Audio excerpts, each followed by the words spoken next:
নবী সাল্লাল্লাহু আলাইহি সাল্লাম হযরত উবাই ইবনে কাব রাদিয়াল্লাহু তাআলা আনহু বলেন, নবীজি ফজরের নামাজের সালাম ফিরিয়ে জিজ্ঞেস করলেন সাহাবাদের দিকে ফিরে, অমুক কি নামাজে এসেছে? সাহাবাগণ বললেন না। আরেকজনের নাম বললেন, অমুক নামাজে এসেছে? সাহাবায়ে কেরাম বললেন না। আল্লাহ নবী সাল্লাল্লাহু আলাইহি সাল্লাম বললেন, শোনো, এই দুটি নামাজ এশা এবং ফজর যারা মুনাফিক তাদের জন্য আদায় করা ভীষণ কঠিন। যদি তারা এই ফজরের নামাজ এশার নামাজের ফজিলত জানতো তাহলে হামাগুড়ি দিয়ে হলেও মসজিদে আসত।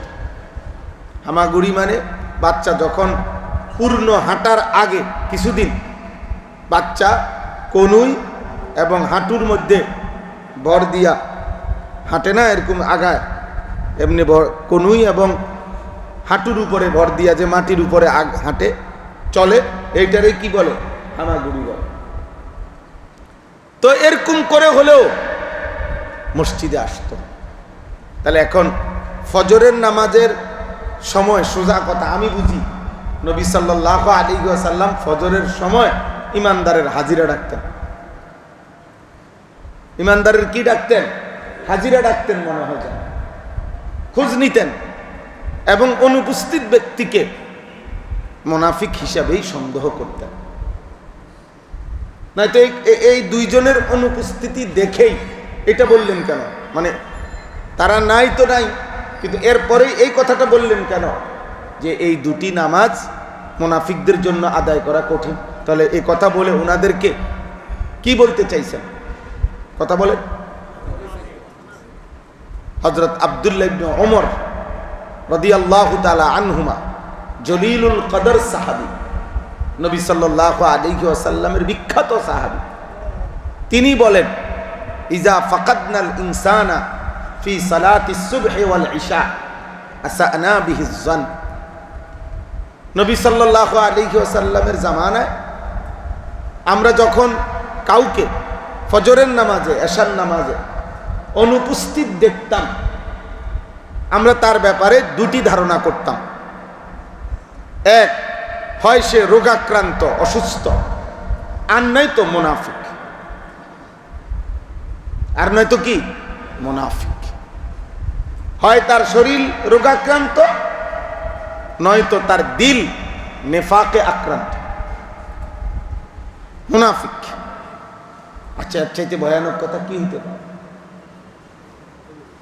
নবী সাল্লাল্লাহু আলাইহি ওয়াসাল্লাম, বুখারী এবং মুসলিমের হাদিস, মুত্তাফাকুন আলাইহি হাদিস, নবীজি সাল্লাল্লাহু আলাইহি সাল্লাম ইরশাদ করেছেন, ইন্না আসকালা সালাতিন আলাল মুনাফিকিন সালাতুল ইশা ও সালাতুল ফজর। নিশ্চয়ই দুটি নামাজ মুনাফিকদের জন্য আদায় করা সবচেয়ে কঠিন। একটি হলো এশার নামাজ, একটি হলো ফজরের নামাজ।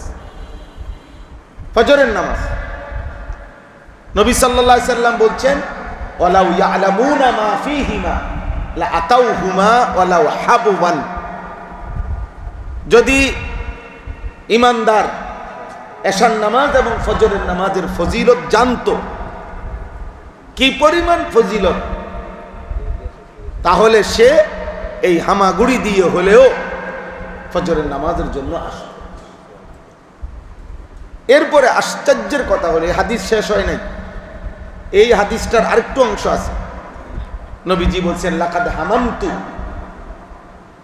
আন আমুরা বিসসালাহ ফাতুকামা। আমার মন চায় ফজরের ওয়াক্ত হলে মসজিদে আমি নামাজের একামত দিতে বলি, এবং আমি আমার একজন সাহাবীকে আদেশ করি, ওয়া আমুরা রাজুলান ফায়ুসাল্লি বিন নাস, আমি মন চায় তাকে বলি, আমার সাহাবীকে, যে তুমি ফজরের নামাজের ইমামতি করো। সুম্মা আনতালিকা, অতঃপর আমি বের হব, মাই রিজালুন, আমার সাথে কিছু লোক নিয়ে,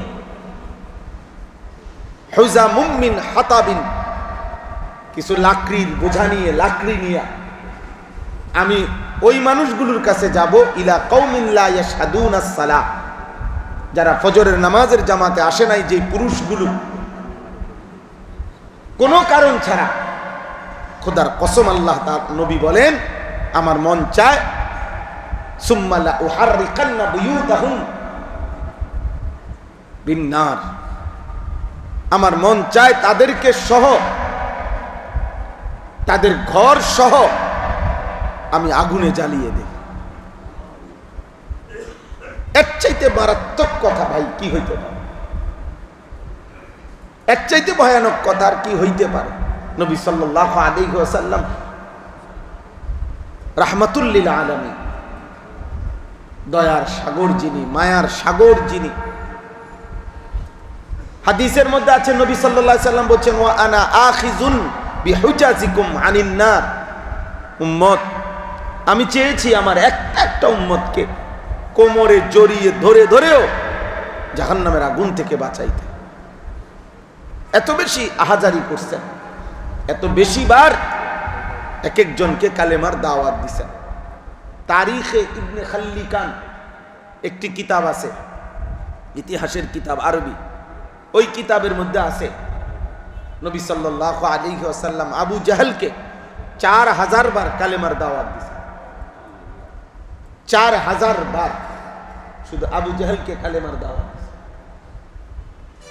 তাহলে এক একজনের ঈমান আনার জন্য, আল্লাহর দিকে ফিরায় আনার জন্য, জাহান্নাম থেকে বাঁচানোর জন্য কি পরিমাণ আগ্রহ ছিল। হযরত সাঈদ ইবনুল মুসাইয়াব রাহিমাহুল্লাহু তাআলা, বিশ্ববিখ্যাত তাবিঈ, সাহাবাদেরকে যারা দেখছেন,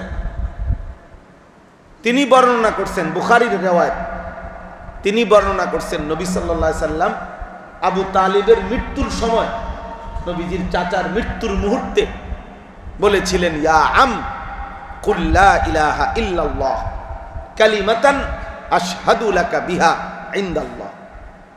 চাচা, একবারের জন্য, শেষবারের মতো বলছি, লা ইলাহা ইল্লাল্লাহ একবার বলেন, আমি এই একবার বললে এই কালেমা নিয়ে কিয়ামতের দিন আপনার পক্ষে আমি সাক্ষ্য দেব। আমার চাচা ঈমানদার, আমি বলবো, আপনি বলেন। হাদিসের মধ্যে আছে বাম পাশে আবু জেহেল এবং উমাইয়া ইবনে খালফ, এই দুই বেঈমান বসা ছিল আবু তালেবের।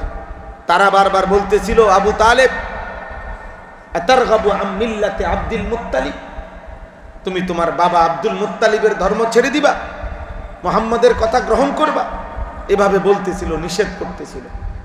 তো হাদিসের শব্দ হলো এটা বলার জন্য ফালাম ইয়াজাল রাসূলুল্লাহ সাল্লাল্লাহু আলাইহি ওয়াসাল্লাম, নবী সাল্লাল্লাহু আলাইহি সাল্লাম বারবার ইয়ারিজুহা আলাই, আবু তালেবের নিকট, ফালাম ইয়াজাল মানে বারবার কালেমা পেশ করছিলেন, বারবার বলতেছিলেন, বারবার বারবার।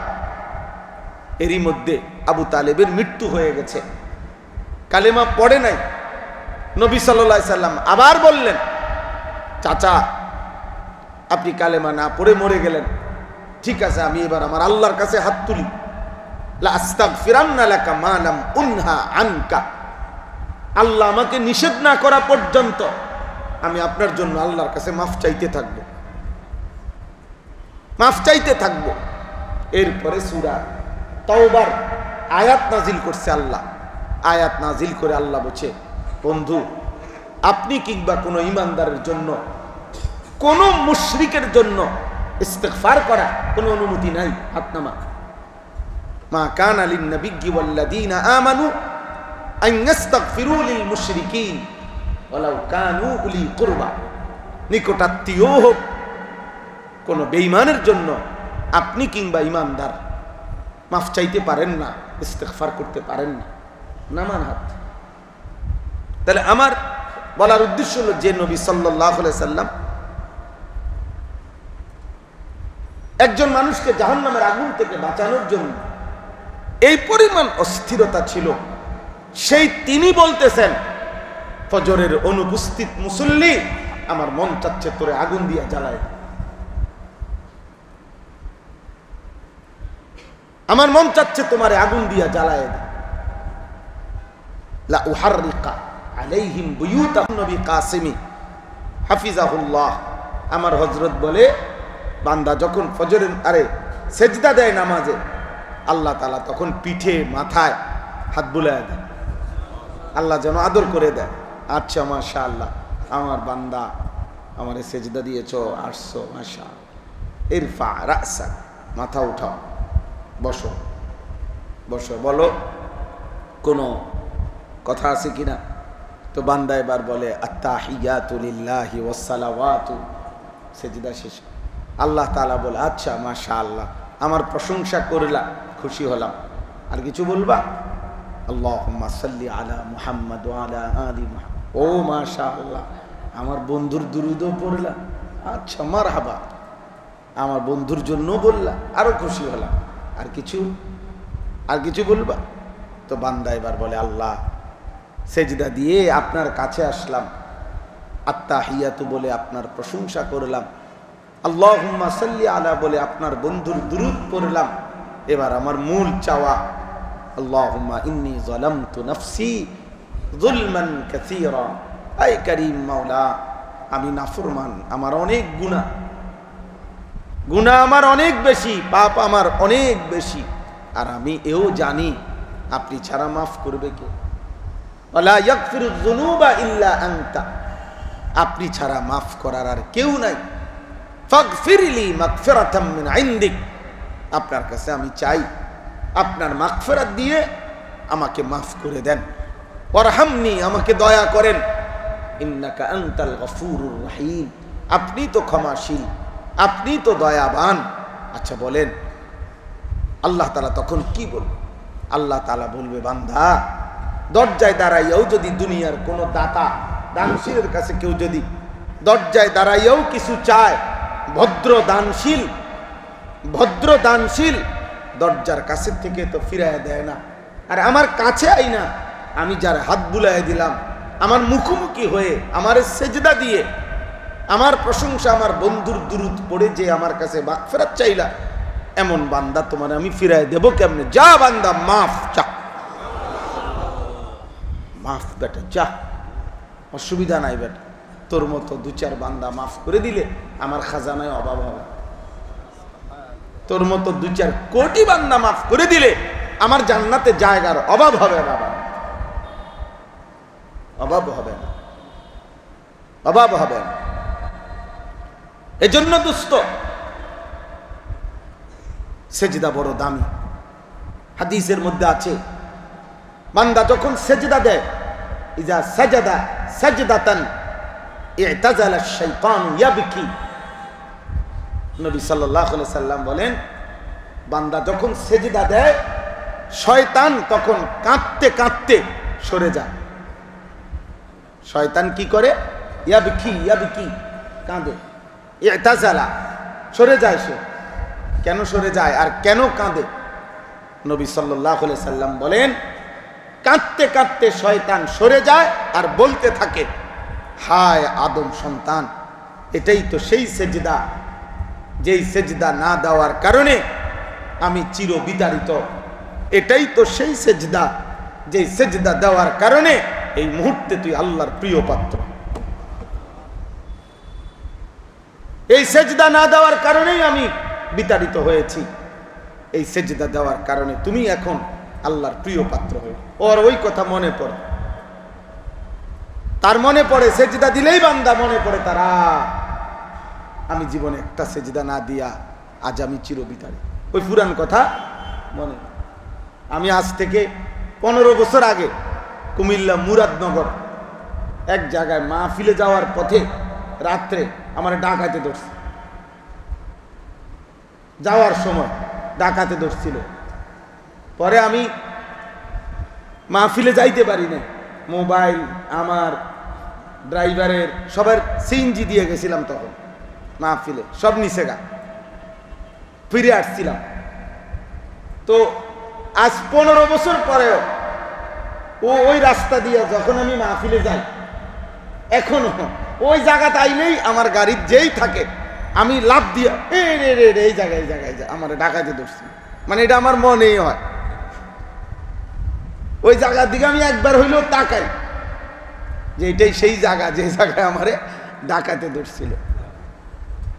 তো ইবলিস শয়তান প্রত্যেকটা বান্দা যখন সেজদা দেয়, প্রতিটা সেজদা দেয় মানে খোদার কসম ওই বান্দা যেন ইবলিসের গালে একটা থাপ্পড় মারে, বেয়াদব তুই সেজদা দিলি না, বিতাড়িত হলি, আমি আমার মালিকের সেজদা দিলাম, প্রিয় হয়ে গেল। এজন্য সেজদা দেব তো ইনশাআল্লাহ, ফজরের নামাজ পড়বো তো ইনশাআল্লাহ, পড়বো ইনশাআল্লাহ। হিম্মতের সাথে পড়তে হবে, হিম্মতে। ঘুমে তো দোস্ত, আর কিচ্ছু না, চাকরিও না, ব্যবসাও না, দোকানও না, আর তো কিছুই না, শুধু ঘুম। প্রতিবন্ধকতা কি? ঘুম, আর তো কিছু না। তুমি হিম্মত করো, তুমি হিম্মত করো। ঘুম থেকে তুমি না জাগলে তো জাগবে কখন? কবি ফররুখের বিখ্যাত কবিতা আছে, পাঞ্জেরি কবিতার শুরুতে আছে, আমাদের বাংলা সাহিত্যের বিখ্যাত কবি, রেনেসার কবি, কত যে আধার পর্দা পাড়ায়ে ভোর হলো জানি না তা, নারঙ্গী বনে কাঁপছে সবুজ পাতা, দুয়ারে তোমার 7 সাগরের জোয়ার এনেছে ফেনা, তুমি জাগলে না, তবু তুমি জাগলে না। কত অন্ধকার পার করে ভোর হয়েছে, ভোর হয়েছে। হযরত আব্দুল্লাহ ইবনে মাসউদ রাদিয়াল্লাহু তাআলা আনহু এই মাত্র আমাদের প্রিয় ভাই মাওলানা মুফতি জিয়াউর রহমান সাহেবের এই যে বই, এই বইটা আমি এইখানে বসে বসে এখন পড়তেছিলাম। এই হাদিস হযরত আব্দুল্লাহ ইবনে মাসউদ রাদিয়াল্লাহু তাআলা আনহু দোয়া নবীজির থেকে শিখছেন। এই দোয়া ফজরের নামাজ ভোরবেলা পড়তেন যে আল্লাহ আলহামদুলিল্লাহিল্লাযী আকালানা ইয়াওমানা হাদা ওয়া লাম ইউহলিকনা বিদুনুবিনা। এখন পড়ছি এটা, এই বইটাতে দোয়া করতেন, আল্লাহ আপনার প্রশংসা, অন্ধকারের রাত পার করে আপনি আবার আমাকে দিনের আলোতে ফিরিয়ে দিলেন, আমার গুনার নাফরমানের কারণে অন্ধকারের কালো অন্ধকারে রাতের অন্ধকারে আমাকে ধ্বংস করেন নাই। আপনার প্রশংসা, আপনার প্রশংসা। আমাদের প্রিয় ভাই বলছেন আপনাদেরকে, আমরা কোরআনুল কারীম থেকে অগণিত আয়াত আছে, বারবার এ কথা, অন্ধকার রাত শেষে ভোরের সময় যখন হয়, আল্লাহ তাআলা ঘুমন্ত নাফরমান অসংখ্য ব্যক্তি জাতিকে আল্লাহ তাআলা যুগে যুগে ধ্বংস করে দিয়েছেন, ধ্বংস করে দিয়েছেন। ঘুমন্ত নাফরমান জাতিকে আল্লাহ ধ্বংস করে, ধ্বংস করে। রাতের শেষ প্রহরে, ভোরের আগমনের পূর্ব মুহূর্তে আল্লাহর আযাব আসে। আর এটাই তিনি বলছেন, ওয়ালাম ইউহলিকনা বিদুনুবিনা, আল্লাহ আপনার প্রশংসা করছি, আপনি গুনার কারণে আমাদেরকে ধ্বংস করে দেন নাই। আপনি তো চাইলে রাতে ইতিপূর্বের নাফরমান জাতিদের মতো আপনি আমাদেরকে ধ্বংস করে দিতেন পারতেন। কোরআনুল কারীমের মধ্যে আছে কওমে আদ, আদ জাতি, হুদ আলাইহিস সালামের কওম, আল্লাহ তাআলা তাদের ব্যাপারে বলছেন, তুদাম্মিরু কুল্লা শাইইন বিআমরি রাব্বিহা। আল্লাহর আযাব যখন ঝড় তুফান আসলো, সব কিছু তছনছ করে দিল। ফাআসবাহু লা ইউরা ইল্লা মাসাকিনুহুম, ফাআসবাহু সুবহ, ভোরবেলা দেখা গেল ওই জাতি পৃথিবীর সবচেয়ে মজবুত শক্তিশালী জাতি, আল্লাহ বলেন তাদের ঘরগুলো ব্যতীত একটি মানুষ ভোরের বেলা দেখা গেল আর কেউ বাকি নাই, সব শেষ। লা ইউরা ইল্লা মাসাকিনুহুম, শুধু তাদের ঘরগুলো ছিল, একটা মানুষও বেঁচে ছিল। তাহলে কোন সময় আযাব আসছে? কখন? ভোরে, ফজরের ওয়াক্ত। ফাআসবাহু, কোরআনুল কারীম আল্লাহ বলছে। কওমে সামুদ, ফেরেশতা বিকট চিৎকার দিছে, একটি জাতি শেষ করে দিছে। হযরত সালেহ আলাইহিস সালামের কওম, আল্লাহ কোরআনে বলে ফাআসবাহু ফি দিয়ারিহিম জাসিমিন। ভোরের বেলা ফাআসবাহু দেখা গেল ওই জাতি কওমে সামুদের সবগুলো মানুষ উপর হইয়া পইরা, কোলের বাচ্চা, দুধের বাচ্চা, জওয়ান বুড়া, সব নিজ নিজ জায়গায় উপর হইয়া পড়ে শেষ হয়ে গেছে। আল্লাহ তাআলা শেষ করে দিছে। কোন সময়? ফাসবাহু, কোন সময় বলে না? ফজরের ওয়াক্ত, সব ভোরবেলা। কোরআনুল কারীমের মধ্যে আছে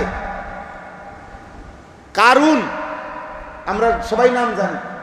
এই কারুনকে আল্লাহ তাআলা আযাব দিছে কখন? স্পষ্ট কোরআনের আয়াত সূরা কাসাসের মধ্যে আছে।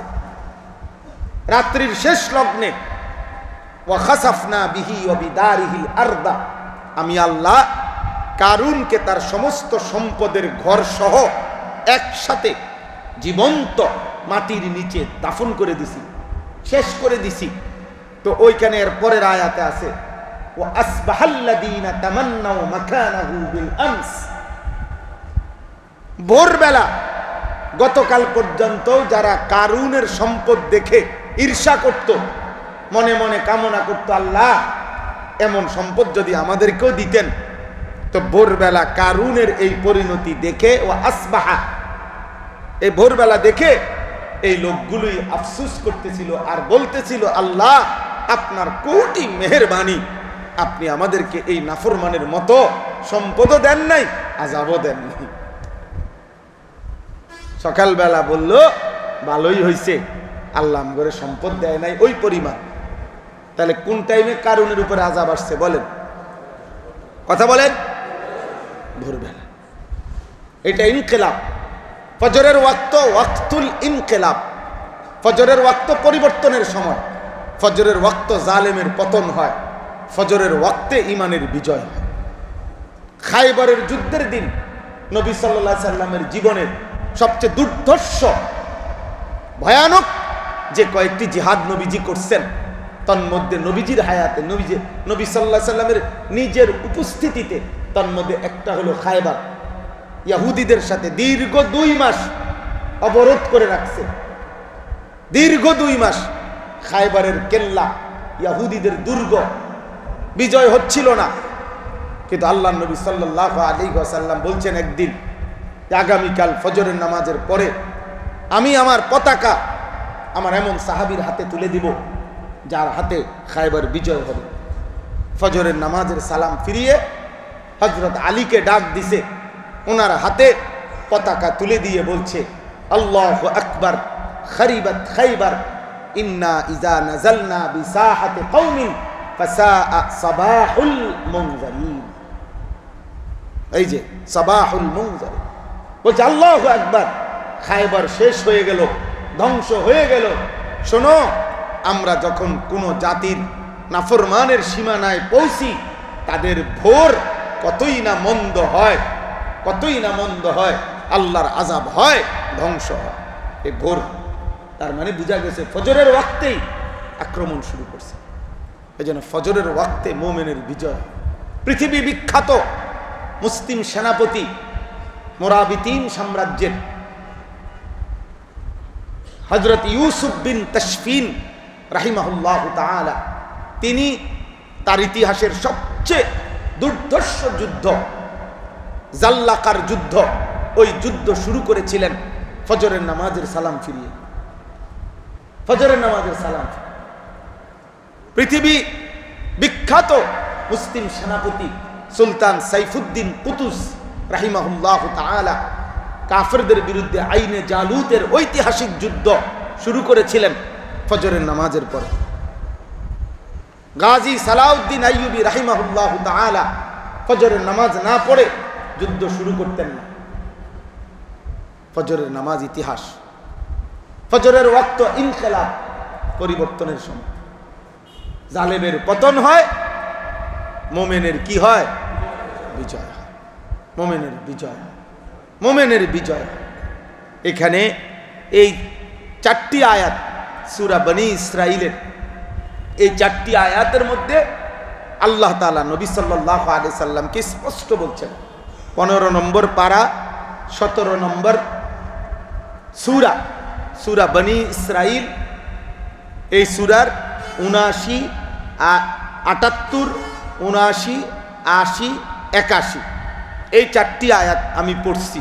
ওই ভাইদের তেলাওয়াতও করছে মাশাআল্লাহ। এখানে আছে ৭৮, ৭৯, ৮০। এই ৩ আয়াতে আল্লাহ তাআলা ৩টি আমল বলছে, সংক্ষেপে বলতেছি। ১ নাম্বার হলো ফজর সহ 5 ওয়াক্ত নামাজ। কি বলছে ১ নাম্বার? কি আমি যেমনে বলছি এমনি বলতে হবে। ফজর সহ 5 ওয়াক্ত, আল্লাহ এমনিই বলছে। 4 ওয়াক্ত বলছে একসাথে, ফজর বলছে আলাদা। জোহর, আসর, মাগরিব, এশা এক বাক্য দিয়া বুঝাইছে, আর ফজর আলাদা বলছে। লিদুলুকি শামসি ইলা গাসাকিল লাইল, মানে জোহর থেকে এশা। ওয়া কোরআন আল ফজর, এবং ফজরের কোরআন হৃদয় গ্রাহী তেলাওয়াত করছে ইমাম সাহেব, মাশাআল্লাহ। সূরা নাজম কোরআনুল কারীম থেকে পড়ছেন ফজরের নামাজে হুজুর। এখন আজকে আল্লাহ তাআলা কসম করে বলছে, আমি এমন এক বন্ধু পাঠাইছি পৃথিবীতে, আমার এমন এক রাসূল, মা গাল্লা সাহিবুকুম ওয়া মা গাওয়া। আমার বন্ধু কোনোদিন পথ হারায় নাই, আমার বন্ধু কোনোদিন ভুল করে নাই। আমি আরশ আজিম থেকে সার্টিফিকেট দিলাম, এমন বন্ধু যে বন্ধু পথ হারায় না, এমন রাসূল যে পথ হারায় না। মা কাযাবাল ফুআদু ওয়া মা রাআ, তার অন্তরে কোনোদিন মিথ্যা কল্পনাও আসে নাই, মিথ্যা কথা বলার সুযোগও হয় না। এমন নবী সাল্লাল্লাহু আলাইহি সাল্লাম আল্লাহ আমাদেরকে দিয়েছেন। এই সূরা হুজুর পড়ছিলেন। তো আল্লাহ তাআলা বলেন ফজর সহ 5 ওয়াক্ত নামাজ। 2 তাহাজ্জুদ নামাজ। 2 নাম্বার কি বলেন? কখন সেটা পড়ে? জোহরের পরে, ফজরের আগে, ফজরের আগে শেষ রাতে। 3 নাম্বার হলো দোয়া। 3 নাম্বার হলো কি? দোয়া। দোয়া ওমিনাল লাইলি ফাতাহাজ্জাদ বিহি, তাহাজ্জুদ। ওয়াকুর রব্বি আদখিলনি মুদখালা সিদকিন, দোয়া। তাইলে ফজর, তাহাজ্জুদ, দোয়া বলেন। মানে ফজর সহ 5 ওয়াক্ত নামাজ। তাহলে আমাদের মাকসাদ শুধু ফজরের মুসল্লি বানানো, ফজরকে ভিত্তি বানাইলাম। আর একটা কেন্দ্র তো ঠিক করতে হয়, একটা খুঁটি তো আগে গাঁথতে হবে। উদ্দেশ্য শুধু ফজর না। আরবিতে তাফসিরের একটা নিয়ম আছে, তাসমিয়াতুল কুল বি ইসমিল জুজ। অর্থ হইল কোরআনুল কারীমের সূরার নামের ক্ষেত্রে এটা একটা মূলনীতি। অর্থাৎ একটি পূর্ণাঙ্গ বিষয়ের নামকরণ করা হয় ওই বিষয়ের খণ্ডিত একক কোনো অংশ দ্বারা, কিন্তু উদ্দেশ্য পুরা বিষয়। যেমন সূরায়ে বাকারা কোরআন শরীফের একটা সূরা কিনা? কথা বলেন না। বাকারাতুন শব্দের অর্থ হচ্ছে গাভী, গরু, গরু, গাভী। তাহলে বোঝা গেল সূরায়ে বাকারা হইল গরুর রচনা। কি সূরা বাকারা বুঝি গরুর রচনা? না, বরং এই সূরার মধ্যে গাভী সম্পর্কিত বনি ইসরাইলের, মুসা নবীর জামানার বনি ইসরাইলকে আল্লাহ একটা গাভী কোরবানি জবাই করতে বলছিল। এইটার ঘটনাটা এই সূরার মধ্যে আছে বিস্তারিত। কিন্তু আরো অসংখ্য কথা দিন শরীয়তের সূরা বাকারার মধ্যে আছে, এবং কোরআনের সবচেয়ে বেশি আহকাম শরীয়তের বিধান সূরা বাকারার মধ্যে আছে। সূরা বাকারা, তাহলে উদ্দেশ্য, যদিও শব্দটি বলা হয়েছে বাকারা, কিন্তু আলোচনা শুধুই কি নয়, গরুর রচনা না, বরং আরো আলাদা বিষয় আছে কিনা বলেন। এই উদ্দেশ্য ফজর ক্যাম্পেইন মানে হইল ফজরের মুসল্লি দৃশ্যমান কম, উদ্দেশ্য এটাকে ভিত্তি বানাইয়া 5 ওয়াক্ত নামাজে অভ্যস্ত করা। উদ্দেশ্য এটাকে ভিত্তি বানাইয়া দাওয়াত ও তাবলীগের মেহনত করা। যেই কোনো নামে আমাদের মাকসাদ কোনো না কোনোভাবে আল্লাহর বান্দাকে আল্লাহর সাথে জুড়ানো, আল্লাহর সাথে জুড়ানো, আল্লাহর সাথে জুড়ানো, আল্লাহর সাথে জুড়ানো, আর কিচ্ছু না, আর কিচ্ছু না।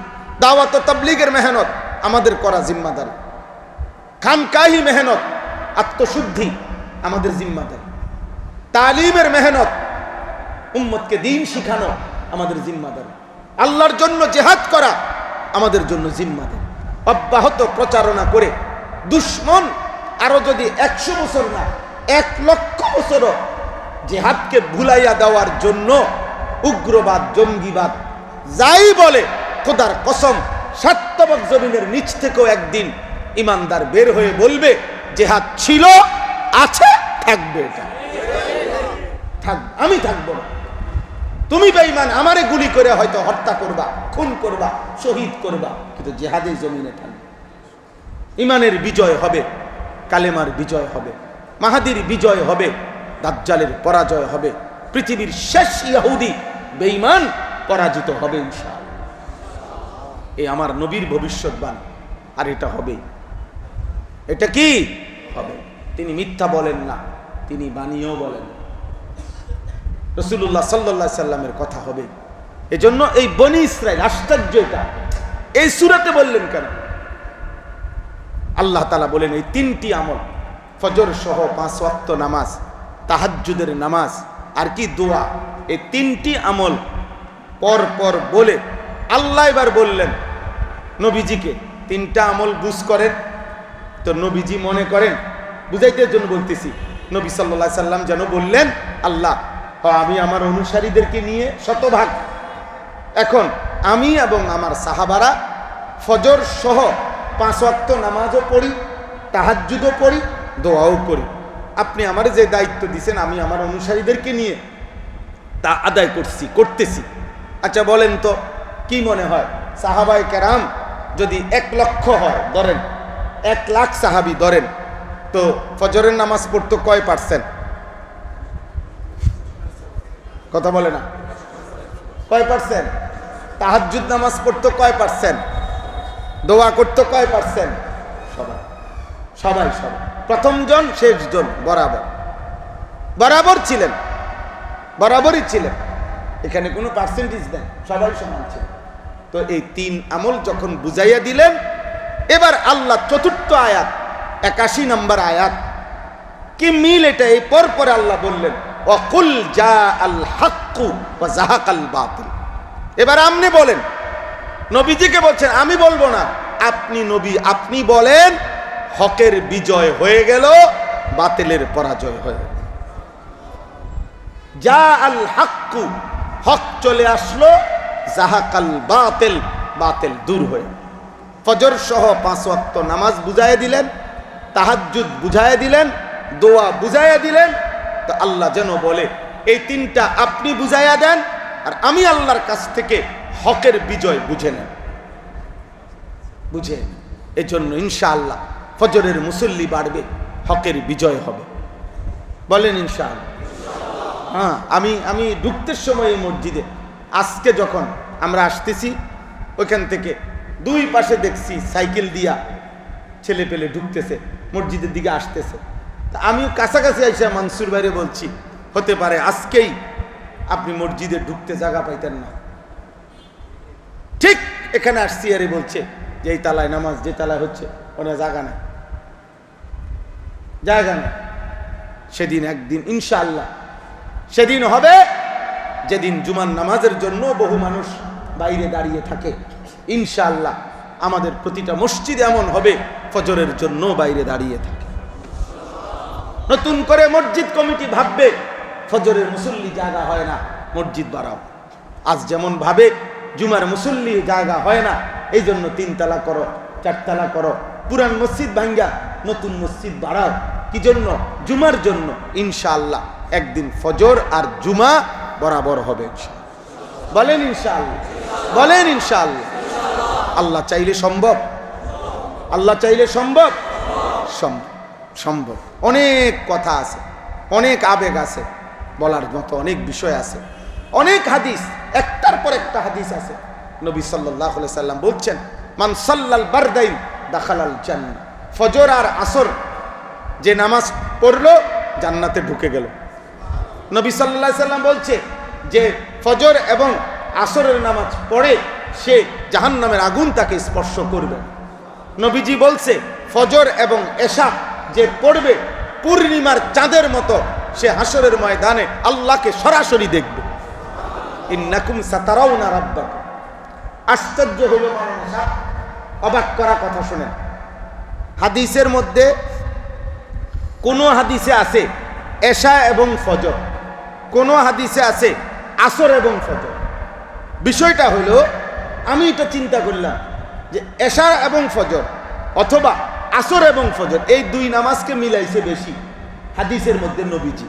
কিন্তু লক্ষণীয় বিষয় হলো ফজরকে জাগাত রাইখা এটার লগে হয় মিলাইছে এশা, নয় মিলাইছে আসর, আসর বদলাইছে, এশা বদলাইছে, ফজর আপন জায়গাতে আছে।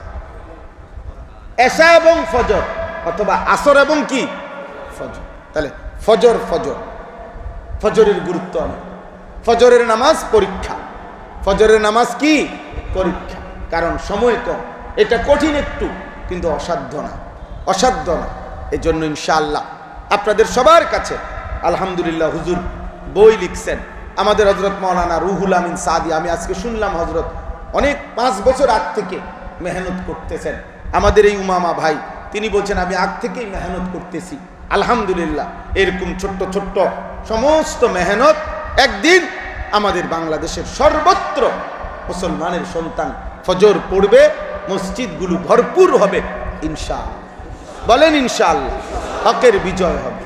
ঈসা আলাইহিস সালাম মাহদী প্রকাশ পাবে, দাজ্জাল প্রকাশ পাবে এবং যুদ্ধ চলমান থাকবে।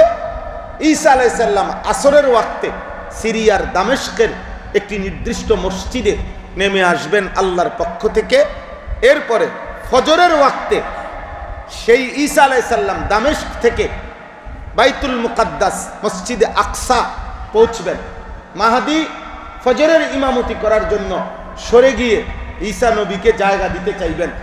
ঈসা আলাইহিস সালাম বলবেন না, তুমি ইমামতি করো, আমি তোমার পিছনে নামাজে দাঁড়াচ্ছি। ঈসা নবী ফজরের নামাজে মসজিদে আকসাতে নামাজ পড়বেন।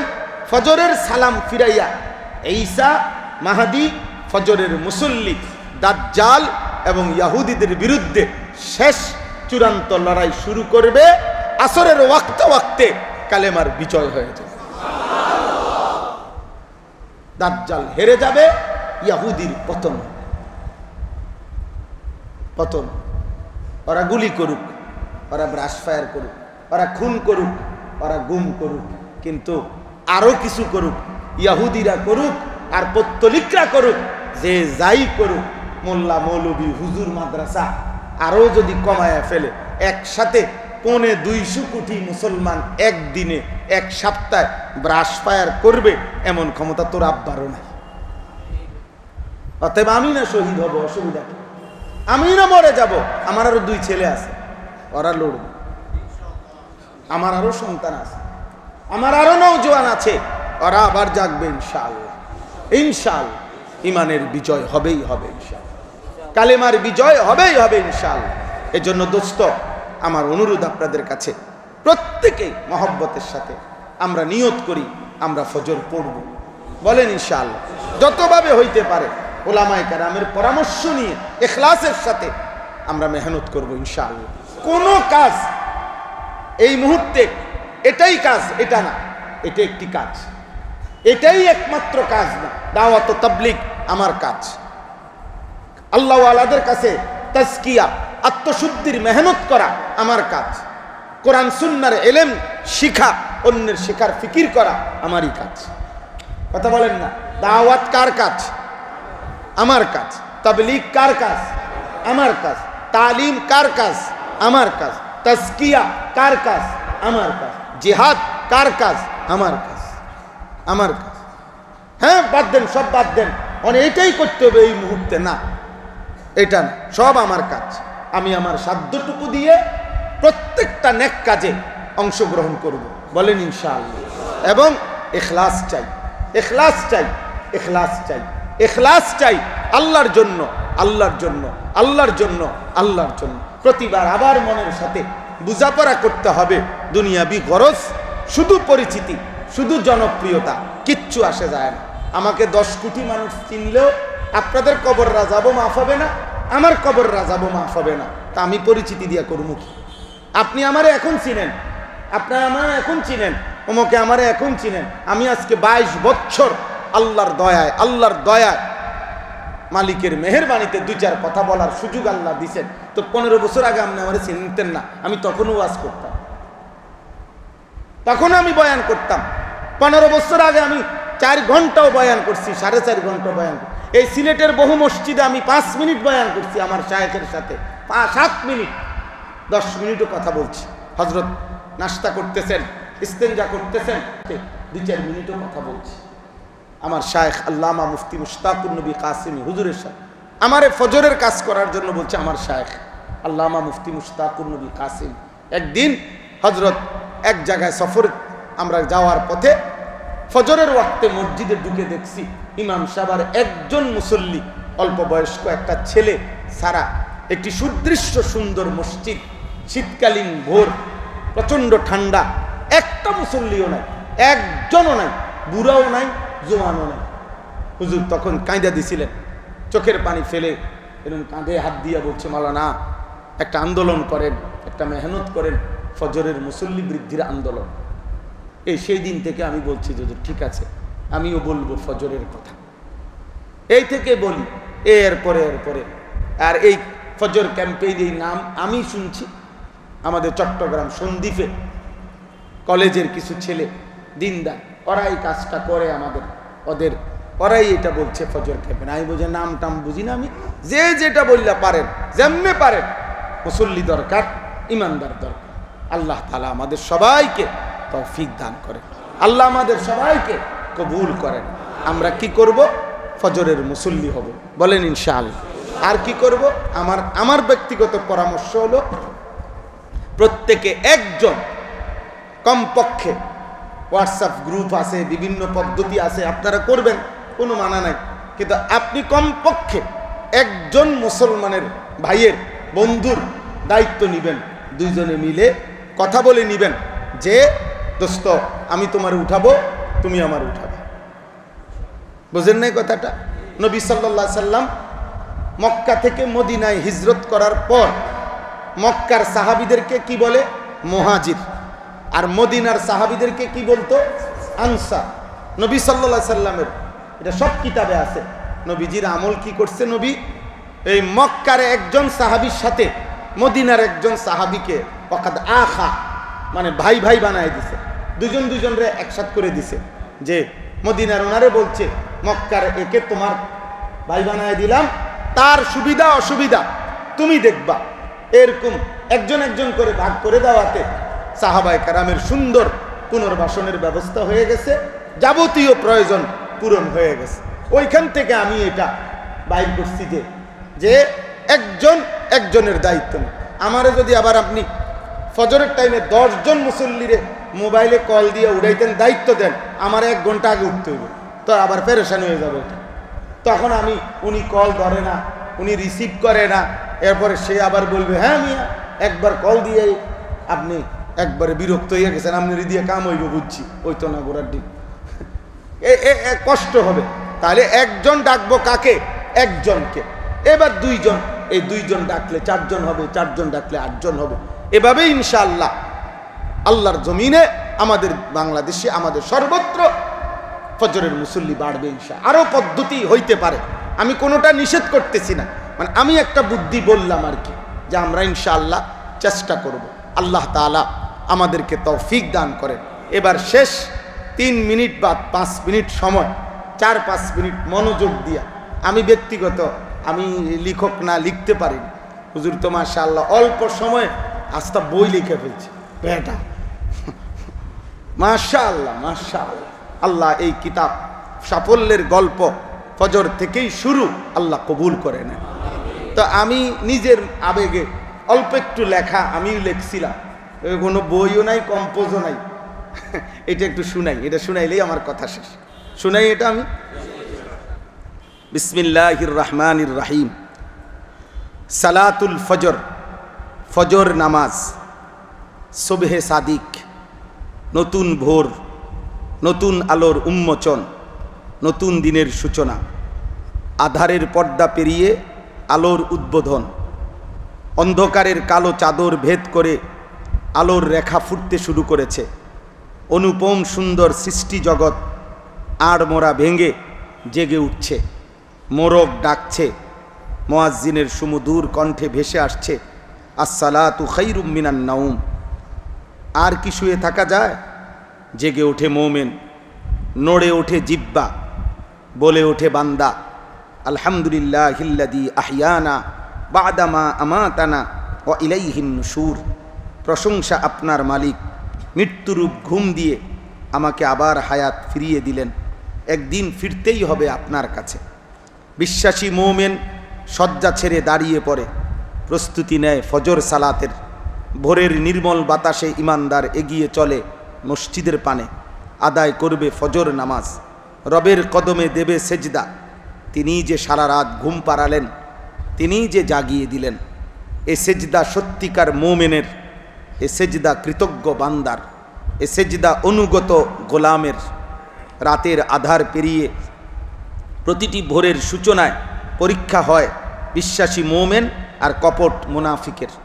মোমেন ফজর ছাড়তেই পারে না, মুনাফিক ফজর পড়তেই পারে না। গোলাম মনিবকে ভুলতেই পারে না, নাফরমান মনিবের কথা মনেই পড়ে না। ইমানি পরীক্ষা মহান আল্লাহর চিরন্তন রীতি, শাশ্বত সুন্নাত। পৃথিবীর প্রথম মানুষ হজরত আদম আলাইহিস সালাম হতে কিয়ামত পর্যন্ত আগত বিগত সকল মানুষের জন্যই ব্যতিক্রমহীনভাবে আল্লাহ তাআলার পরীক্ষা নীতি কার্যকর। ইমানি পরীক্ষা এত কঠিন নয় যে মোমেনরাও ফেল করে, এত সহজ নয় যে মোনাফিকরাও পাশ করে।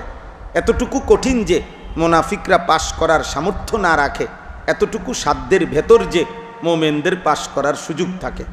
এমনই অতি গুরুত্বপূর্ণ একটি ইমানি পরীক্ষা হলো ফজর নামাজের পরীক্ষা। পরীক্ষাটি কঠিন কিন্তু অসাধ্য নয়।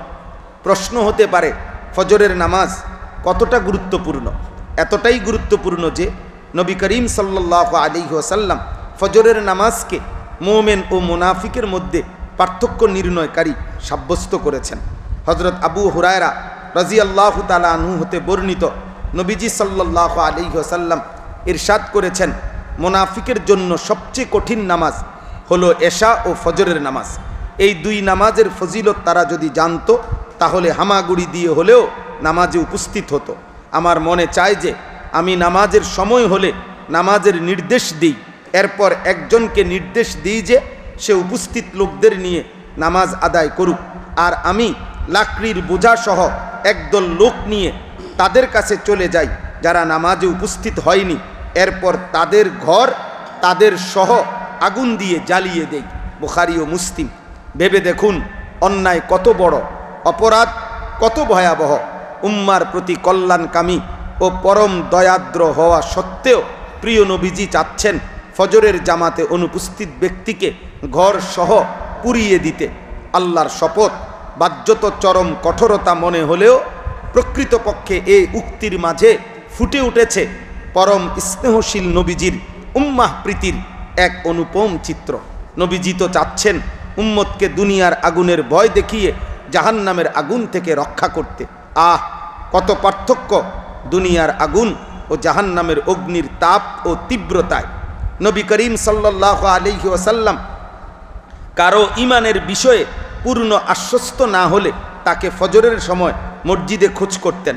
ফজরের জামাতে তাকে উপস্থিত না পেলে নবীজির সন্দেহ নিশ্চিত বিশ্বাসে রূপ নিত। হজরত উবাই বিন কাব রাদিয়াল্লাহু তাআলা আনহু বলেন, নবীজি একদিন ফজরের নামাজ আদায় করার পর সাহাবায়ে কেরামকে জিজ্ঞেস করলেন, অমুক কি নামাজে এসেছে? উপস্থিত সাহাবিগণ বলল না। নবীজি জিজ্ঞেস করলেন, অমুক? সকলে উত্তর দিল না। তখন নবীজি বললেন, এই দুটি নামাজ ফজর ও এশা মুনাফিকদের জন্য সবচেয়ে কঠিন নামাজ। তারা যদি এই দু নামাজের ফজিলত জানতো তাহলে হামাগুড়ি দিয়ে হলেও উপস্থিত হতো।